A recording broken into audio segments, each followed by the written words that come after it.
నమస్కారం మా Gulf news కి స్వాగతం. ప్రతిరోజు 6 దేశాల తాజా వార్తలు మీకు అందించబడుతున్నాయి.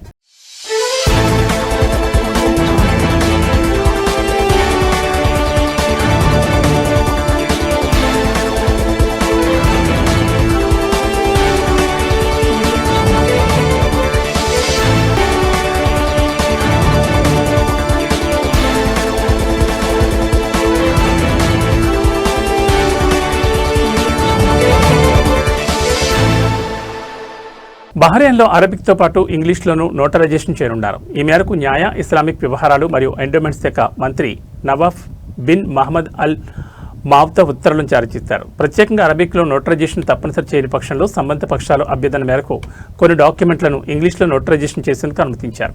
ఇంగ్లీష్ భాషలో నోటరైజ్ చేయగల పత్రాలకు సంబంధించిన 2017 నాటి నిర్ణయం నెంబర్ 78 మరియు దాని తదుపరి సవరణలను సమీక్షించిన తర్వాత కొత్త నిర్ణయం జారీ చేసినట్లు మంత్రిత్వ శాఖ వెల్లడించింది. యూఏఈలో ఎంతో కాలంగా ఎదురుచూస్తున్న ఎతిహాద్ రైలు ప్రయాణికుల సేవలకు బుకింగ్లు అధికారికంగా ప్రారంభమయ్యాయి. జూన్ 30 నుంచి అబుదాబి, ఫుజైరా మధ్య ప్రయాణికుల రైలు సేవలు ప్రారంభం కానుండగా ప్రారంభోత్సవ ఆఫర్గా టికెట్ ధరలపై 50% ప్రత్యేక తగ్గింపును ప్రకటించారు. ఎతిహాద్ రైలు వెబ్సైట్ మరియు మొబైల్ యాప్ ద్వారా ప్రయాణికులు టికెట్లను బుక్ చేసుకోవచ్చు. ప్రస్తుతం అబుదాబి స్టేషన్ నుంచి ఫుజైరా స్టేషన్ వరకు ప్రయాణానికి కంఫర్ట్ క్లాస్ టికెట్ ధరను 109 దిర్హాముల నుంచి 55 దిర్హాములకు, ప్రీమియం క్లాస్ టికెట్ ధరను 239 దిర్హాముల నుంచి 120 దిర్హాములకు తగ్గించారు. అబుదాబి, ఫుజైరా మధ్య ప్రయాణ సమయం కేవలం 1 గంట 45 నిమిషాలు మాత్రమే ఉండనుంది. ఈ మార్గం యూఏఈ అంతటా విస్తరించనున్న జాతీయ ప్రయాణికుల రైలు నెట్వర్క్లో తొలిదశ నిలవనుంది. జూలై 1న అబుదాబి నుంచి ఫుజైరాకు ఉదయం 8 గంటల 19 నిమిషాలకు తొలి రైలు బయలుదేరనుండగా మధ్యాహ్నం 1 గంట 53 నిమిషాలకు, సాయంత్రం 6 గంటల 39 నిమిషాలకు మరో 2 ప్రత్యక్ష సర్వీసులు అందుబాటులో ఉంటాయి. అలాగే ఫుజైరా నుంచి అబుదాబికి ఉదయం 5 గంటల 34 నిమిషాలకు, 10 గంటల 59 నిమిషాలకు, సాయంత్రం 5 గంటల 28 నిమిషాలకు 3 ప్రత్యక్ష సర్వీసులు నడవనున్నాయి. ప్రస్తుతం ప్రారంభమవుతున్న అబుదాబి, ఫుజైరా సేవల తర్వాత సెప్టెంబర్ 30, 2026న దుబాయ్ మరియు అల్ ధైద్ స్టేషన్లు ప్రారంభం కానున్నాయి. డిసెంబర్ 30, 2026న అల్ దఫ్రా ప్రాంత స్టేషన్లు అందుబాటులోకి రానుండగా మార్చి 30, 2027న షార్జా స్టేషన్ ప్రారంభంతో ఈ మార్గం పూర్తవుతుంది. అబుదాబిలోని మహమ్మద్ బిన్ జాయిద్ సిటీలో ఉన్న స్టేషన్, అలాగే ఫుజైరాలోని అల్ హిలాల్ సిటీలో ఉన్న స్టేషన్ ప్రతిరోజు ఉదయం 5 గంటల నుంచి రాత్రి 11 గంటల వరకు ప్రయాణికులకు అందుబాటులో ఉంటాయి. స్టేషన్లో టికెట్ వెండింగ్ మిషన్లు, పార్కింగ్, ప్రార్థనా మందిరాలు, family waiting area, first aid గదులు, ఆహార పానీ కేంద్రాలు, టాక్సీ సేవలు, బస్ స్టాప్లు, సమాచార కేంద్రాలు వంటి ఆధునిక సౌకర్యాలు కల్పించారు. రైళ్లలో హామీతో కూడిన సీటింగ్, ఉచిత వైఫై సౌకర్యవంతమైన ప్రయాణ వస్తువులు అందుబాటులో ఉంటాయని ఎతిహాద్ రైలు తెలిపింది. మొత్తం 13 రైళ్లతో ఈ సేవలు నిర్వహించబడనున్నాయి. ప్రతి రైలు సుమారు 400 మంది ప్రయాణికులను తీసుకెళ్లగల సామర్థ్యం కలిగి ఉంది. ఈ ప్రాజెక్టు యూఏఈలోని వివిధ ఎమిరేట్ల మధ్య అనుసంధానాన్ని మరింత బలోపేతం చేయడంతో పాటు పర్యాటకం, వ్యాపారం, ఆర్థిక అభివృద్ధికి కొత్త అవకాశాలు సృష్టిస్తుందని అధికారులు తెలిపారు.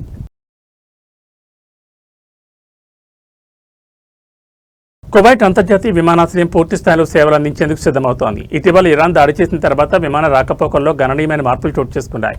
కువైట్ అంతర్జాతీయ విమానాశ్రయం ఇప్పుడు రోజుకు సుమారు 190 రాకపోకల విమానాలు నిర్వహిస్తోంది.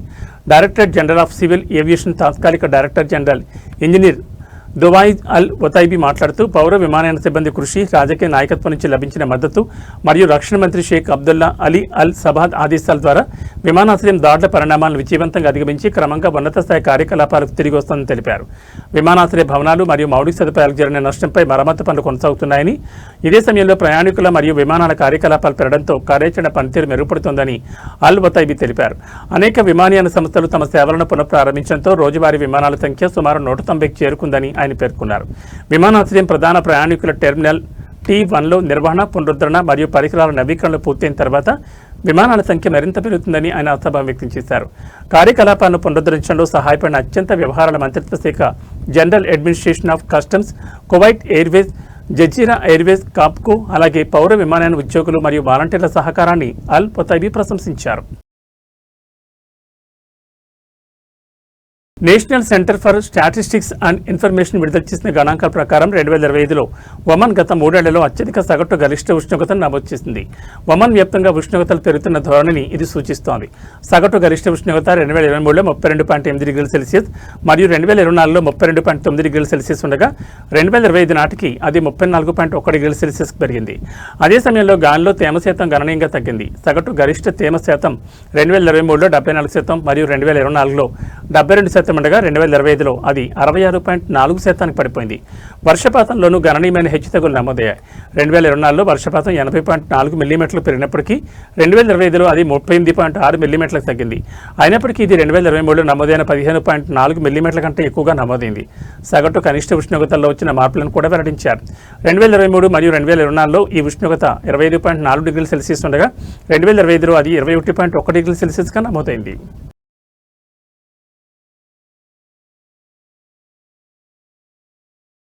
పబ్లిక్ పార్కులలో అనేక వాణిజ్య కార్యకలాపాలను అనుమతించాలని సౌదీ మున్సిపాలిటీలు మరియు గృహ నిర్మాణ మంత్రిత్వ శాఖ నిర్ణయించాయి. 5,000 చదరపు మీటర్లు లేదా అంతకంటే ఎక్కువ విస్తీర్ణం ఉన్న పార్కులలో పురుషులు మరియు మహిళల కోసం జిమ్లు మరియు స్పోర్ట్స్ సెంటర్లు, ఎంటర్టైన్మెంట్ కేంద్రాలు, శిశు సంరక్షణ సౌకర్యాలు, నివాసేతర వృద్ధుల కేంద్రాలు మరియు వికలాంగుల కోసం పగటిపూట సంరక్షణ కేంద్రాలు ఏర్పాటు చేసుకోవచ్చు. మంత్రిత్వ శాఖ ఈ ప్రతిపాదనలను ఇస్తిలా పబ్లిక్ సర్వే ప్లాట్ఫామ్లో ప్రచురించింది. అలాగే 1,500 చదరపు మీటర్లు లేదా అంతకంటే ఎక్కువ విస్తీర్ణం ఉన్న పార్కుల్లో తాజా మరియు నిల్వ ఉంచిన పండ్లు, కూరగాయల చిల్లర అమ్మకాలను అలాగే హైడ్రోపోనిక్ పద్ధతిలో కూరగాయల ఉత్పత్తిని అనుమతించాలని మంత్రిత్వ శాఖ యోచిస్తోంది.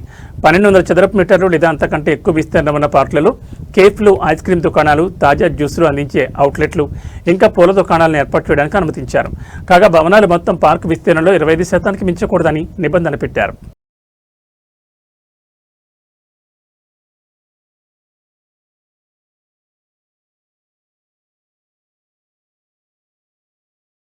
ఖతార్ రైల్వేస్ కంపెనీ లుజైల్ ట్రామ్ సేవలను తాత్కాలికంగా నిలిపివేశారు. నెట్వర్క్ అంతటా ముఖ్యమైన అభివృద్ధి పనులను చేయడానికి వీలుగా జూన్ 26 నుంచి జూలై 5 వరకు నిలిపివేస్తున్నట్లు ప్రకటించింది. ప్రయాణికుల సేవలను మెరుగుపరచడానికి మరియు ట్రామ్ నెట్వర్క్ పనితీరును మెరుగుపరచడానికి ఖతార్ రైలు చేస్తున్న నిరంతర ప్రయత్నాల్లో భాగంగా రవాణా మంత్రిత్వ శాఖ సమన్వయంతో ట్రామ్ సేవలను తాత్కాలికంగా నిలిపివేయడం జరుగుతుందన్నారు. సేవలు నిలిపివేసిన సమయంలో ప్రయాణికులకు సేవలు నిరంతరాయంగా కొనసాగేలా లెగ్దెఫియా స్టేషన్ నుంచి తర్పత్ స్టౌర్ స్టేషన్ వరకు ప్రత్యామ్నాయ బస్ సేవలు అందుబాటులో ఉంటాయని తెలిపారు. అలాగే ప్రస్తుతం ఉన్న మెట్రో ఎక్స్ప్రెస్ మరియు మెట్రోలింక్ సేవలు, కొత్తగా ప్రారంభించిన మెట్రోలింక్ రూట్ M154తో సహా ఈ ప్రాంతాన్ని కవర్ చేయడానికి పనిచేస్తాయని పేర్కొంది. వీటితో పాటు ప్రత్యామ్నాయ బస్ మార్గాలు, సమీప బస్ స్టాప్ స్థానాలు మరియు సేవల ఫ్రీక్వెన్సీ గురించి తెలుసుకోవడానికి స్టేషన్లో ఏర్పాటు చేసిన గైడ్లైన్స్ మ్యాప్లను చూడాలని, అలాగే తాజా సమాచారం కోసం మెట్రో మరియు ట్రామ్ సోషల్ మీడియా ఛానల్లో ఫాలో కావాలని మరియు కాల్ సెంటర్ 105ను సంప్రదించాలని వినియోగదారులకు ఖతార్ రైలు సూచించింది. ఇవి మా గల్ఫ్ న్యూస్ విశేషాలు. మరో బులెటిన్లో మళ్ళీ కలుసుకుందాం. నమస్కారం.